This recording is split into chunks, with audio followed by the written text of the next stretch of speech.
Donc là, on va avoir un deuxième effet qui est plus pour les drums et plus même pour le kick en lui-même. Et du coup, on va avoir l'effet de compression, donc qui est un peu plus long. Donc là, on va se mettre un kick. K-I-C-K. Voilà, un petit house kick. Et puis je vais me faire. Donc là, si soit je fais CTRL T, je me mets une piste audio. Soit je fais CTRL Mach T, je me fais une piste MIDI.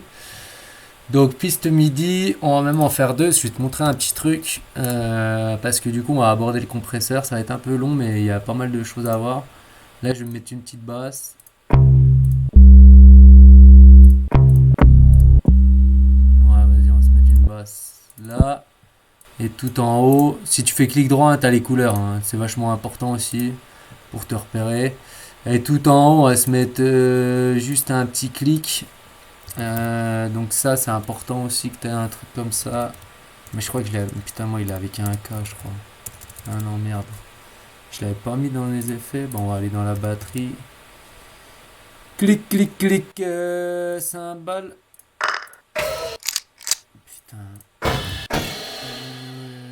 Ouais, je sais où est-ce qu'il est. Ah si, il est là. Non. Bon, désolé. Bon, bah, je crois que je l'ai. Faudrait que je le retrouve. Bref, il n'y en a pas forcément besoin. Donc, on va se prendre. On va se faire une ligne de kick. Si je me mets là, j'écoute le son. En cliquant dessus, ouais, on va se mettre ici.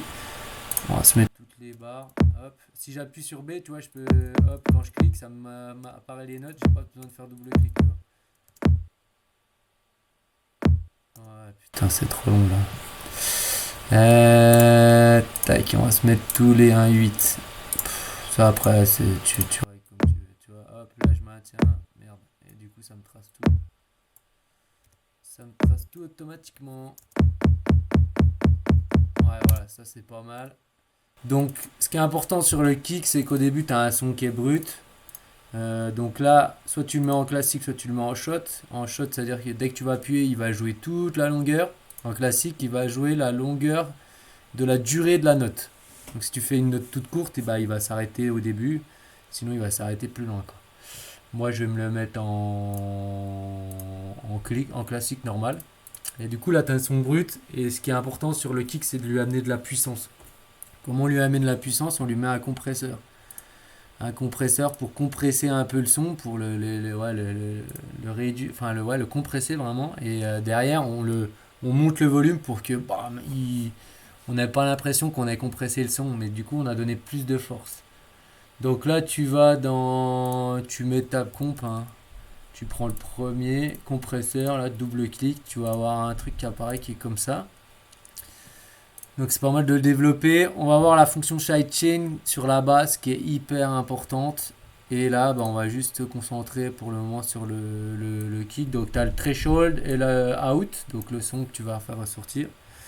Donc, et après, tu as l'attaque et le release. Donc là, c'est toi qui gères un peu ces trucs-là. J'ai du mal à comprendre vraiment à quoi ils servent. C'est plutôt en tâtonnant. Donc là, si je mets pas de compte, voilà comment il ressort. Et du coup, là, je vais mettre un compte. Donc tu vois que là, je viens compresser le son. Par contre, je suis trop loin dans les outs. Là.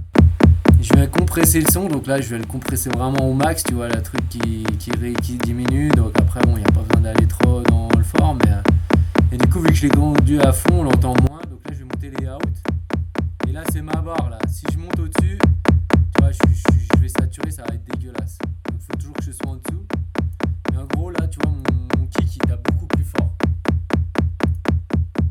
Que là, tu vois, là, il tape plus lentement. Et là, vraiment, bam, bam. Là, il tabasse.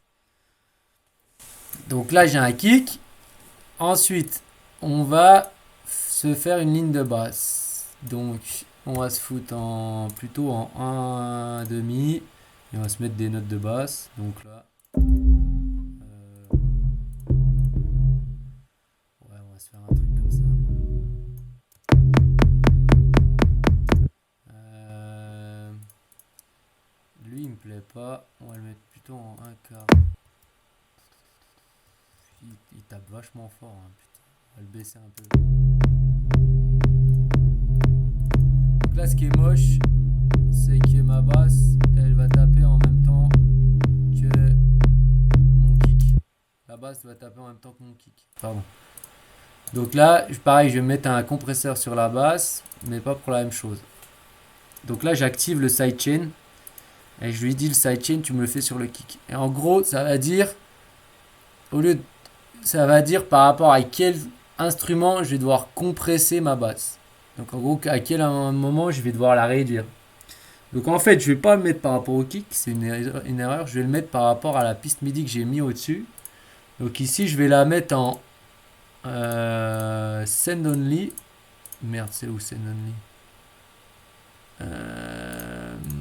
C'est parce que j'ai pas mis d'instrument dessus. On va se mettre juste un. Putain, non, il me faut un truc smart. Un hi-hat. Et du coup. Send only, voilà. Pour pas qu'on l'entende en fait. Ça, je m'en bats les couilles en fait. Ça va me permettre de régler mon sidechain.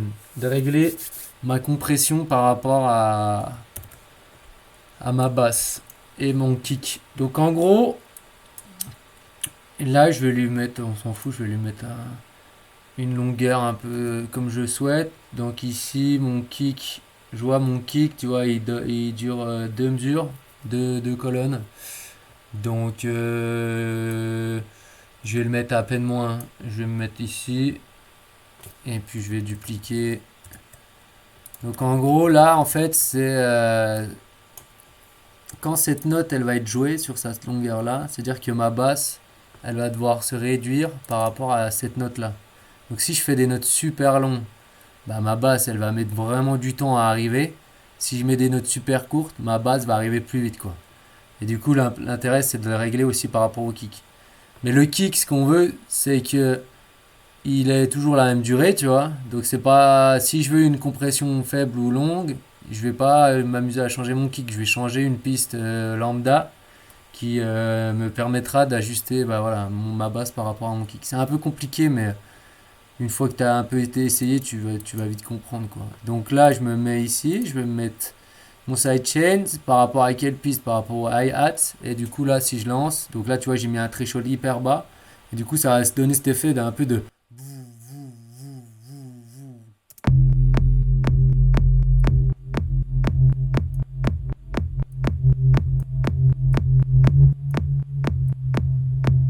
Tu vois là ça tape en même temps et là.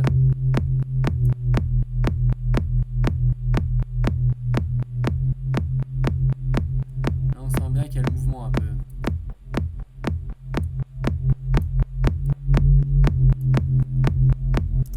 Et du coup là on va voir, on va essayer de régler le truc un peu mieux, peut-être. On va le réduire un peu, voir ce que ça donne. Ça qui est même plus court, on peut. Tu vois là-bas ça arrive plus vite. Et là par contre si je mets vraiment un truc plus long.